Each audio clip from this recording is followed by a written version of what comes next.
বিলটা পাশ হয়ে গেছে।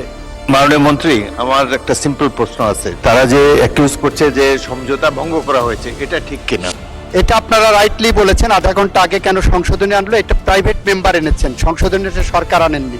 মাননীয় মন্ত্রী, আমার একটা সিম্পল প্রশ্ন আছে। তারা যে অ্যাকিউজ করছে যে সমঝোতা ভঙ্গ করা হয়েছে, এটা ঠিক কিনা?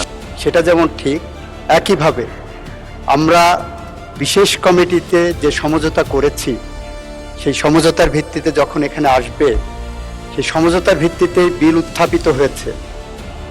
সেই সমঝোতার ভিত্তিতে বিল উত্থাপিত হওয়ার পর একজন প্রাইভেট মেম্বারের অধিকার থাকে কোনো সংশোধনী আনা। সেই অনুসারে প্রাইভেট মেম্বার সংশোধনী এনেছেন। সরকারের পক্ষ থেকে সমঝোতা, আমাকে একটু শেষ করতে দেন মানে স্পিকার, আমি শেষ করে তারপর ওনাদেরকে শোনার প্রয়োজন হলে বলবেন। ফলে সমঝোতার ভিত্তিতে যেটা এসেছে, সরকারিভাবে সমঝোতার ভিত্তিতেই প্লেস করা হয়েছে। প্রাইভেট মেম্বারের অধিকার সংশোধনী আনা, সেই সংশোধনী পাশ হয়ে গেছে। এখানে যে সংশোধনীগুলো আনছেন, দুইটা জায়গায় ওনাদের আপত্তি। প্রথম কথা হলো 8-3 দেখবেন দিস ইজ অ্যান আনরিজনেবল ল।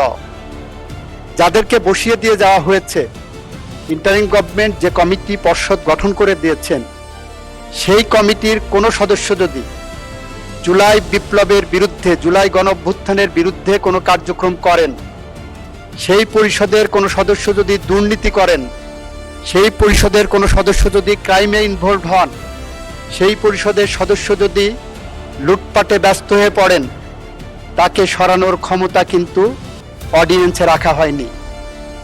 সেই কারণে সেখানে একটা ছোট্ট সংশোধনী আনা হয়েছে। সরকার যদি জনস্বার্থে মনে করে,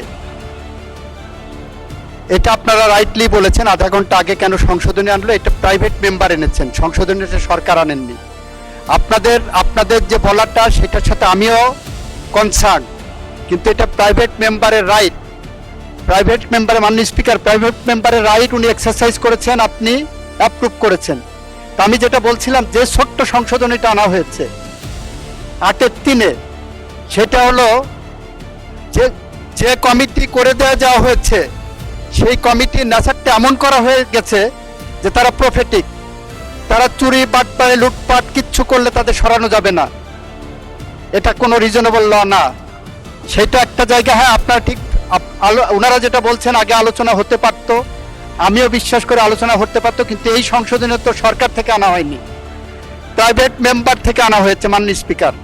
দ্বিতীয়ত হলো, বিলটা পাশ হয়ে গেছে।